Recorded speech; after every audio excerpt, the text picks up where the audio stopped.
आज के इस वीडियो लेक्चर में आप जानने वाले हैं कि there is something wrong with उसके बाद ऑब्जेक्ट जब हम यूज करते हैं या बोलते हैं तो हमें किस तरह का सेंस मिलता है, और जब हम ये कहते हैं there is nothing wrong with उसके बाद कोई ऑब्जेक्ट होता है उसको कहते हैं तो किस तरह का सेंस मिलता है। हमें इस तरह के सेंटेंस को बोलने की ज़रूरत कब पड़ती है, और जब आप ये कहते हैं what is your opinion about, अगर वर्ब रहेगा तो वर्ब की कौन सी फॉर्म, आईएनजी फॉर्म, और अगर वर्ब नहीं रहेगा तो क्या, ऑब्जेक्ट, और लास्ट में क्वेश्चन मार्क।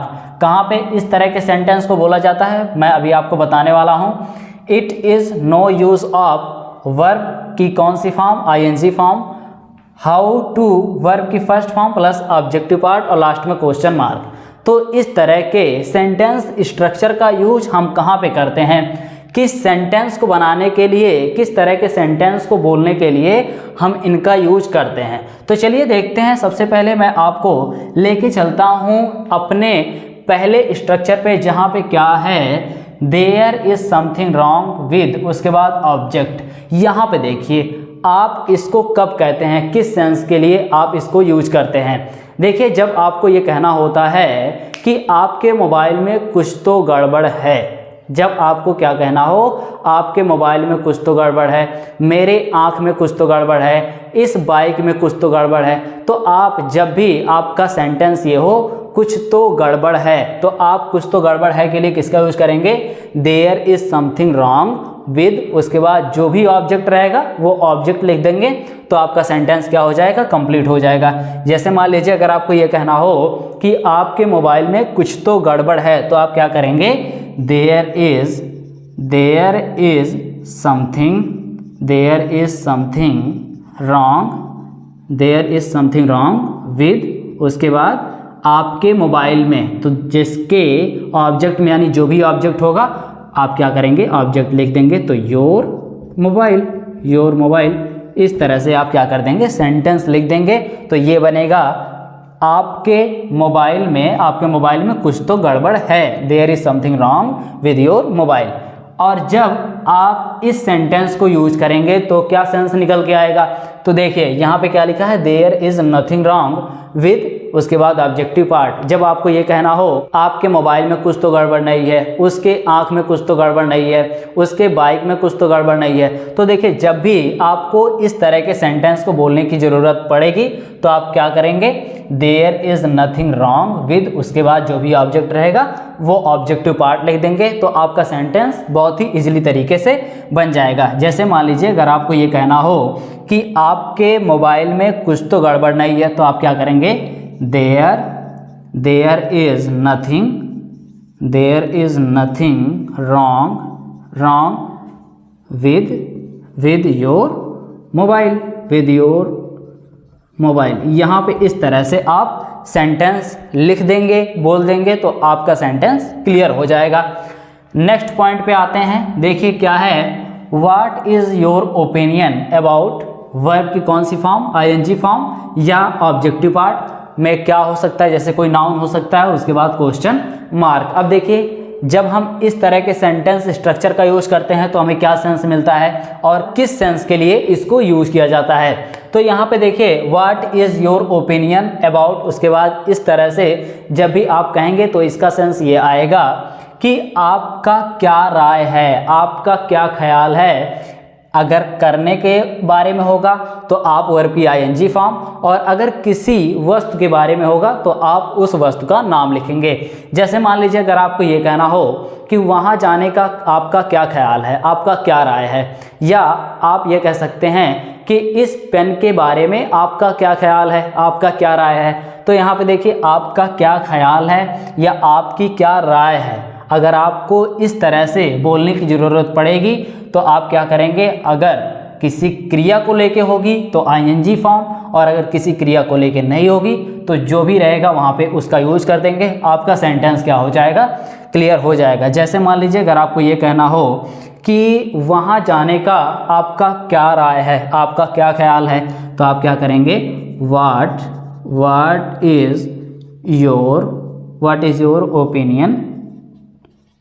ओपिनियन अबाउट यहाँ पे सॉरी अबाउट गोइंग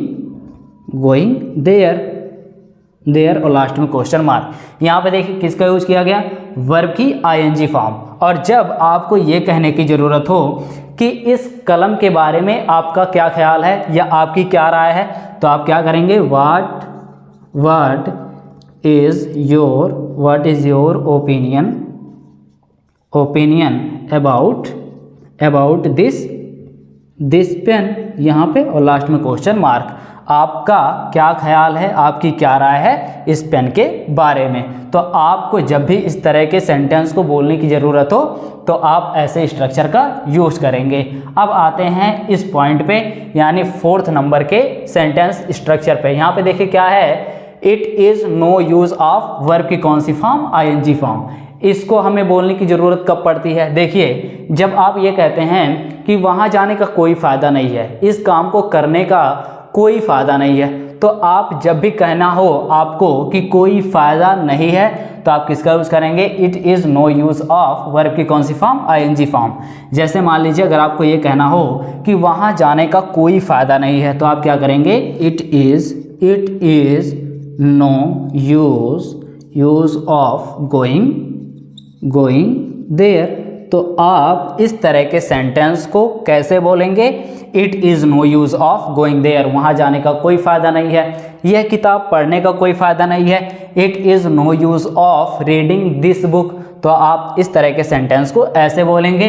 अब आते हैं अपने लास्ट पॉइंट पे। यहाँ पे देखिए क्या है, हाउ टू प्लस वर्ब की first form plus objective part और लास्ट में क्वेश्चन मार्क। तो ऐसे सेंटेंस को बोलने की हमें ज़रूरत कब पड़ती है, यहाँ पे देखिए जब आप ऐसे सेंटेंस स्ट्रक्चर का यूज करेंगे तो इसका 2 सेंस निकलता है, ध्यान से सुनिएगा। जब आप इसके साथ क्वेश्चन मार्क का यूज करते हैं तो इसका सेंस ये निकलता है कैसे करें, और जब आप इसके साथ क्वेश्चन मार्क का यूज नहीं करते हैं ना तो आप इसका सेंस पाते हैं किसी काम को करने में जानकारी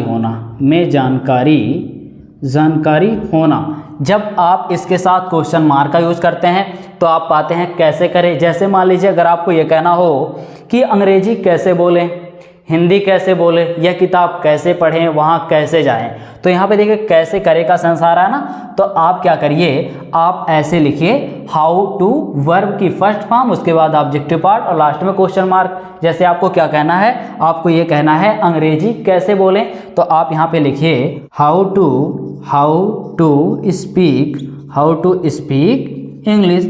अब यहाँ पे देखिए हाउ टू स्पीक इंग्लिश और लास्ट में क्या, क्वेश्चन मार्क। यहाँ पे क्या हुआ है, हाउ टू वर्ब की फर्स्ट फॉर्म, उसके बाद ऑब्जेक्टिव पार्ट और लास्ट में क्वेश्चन मार्क। तो इसका सेंस क्या आया है, कैसे करें। अच्छा एक चीज़ ये तो हो सकता है ना कि अंग्रेजी कैसे बोलें, अगर मान लीजिए आपको ये कहना हो कि राम अंग्रेजी कैसे बोले, वह अंग्रेजी कैसे बोले, अमन अंग्रेजी कैसे बोले, तो आप क्या करेंगे, आपको करना कुछ नहीं है, आप हाउ के बाद जो भी पर्सन होगा अगर वो प्रोनाउन से उसको क्या किया जाएगा, रिलेट किया जाएगा, तो आप प्रोनाउन का जो ऑब्जेक्टिव पार्ट होगा उसको यहाँ पे लिखेंगे, और अगर नाम होगा तो आप क्या करेंगे, नाम लिख देंगे। जैसे मान लीजिए अगर ये हो कि राम अंग्रेजी कैसे बोले, तो हम क्या करेंगे, how Ram to speak English. इस तरह से आप सेंटेंस को बनाएंगे कैसे करे के सेंस के लिए, हाउ टू प्लस वर्ब की first form plus objective part का यूज करके।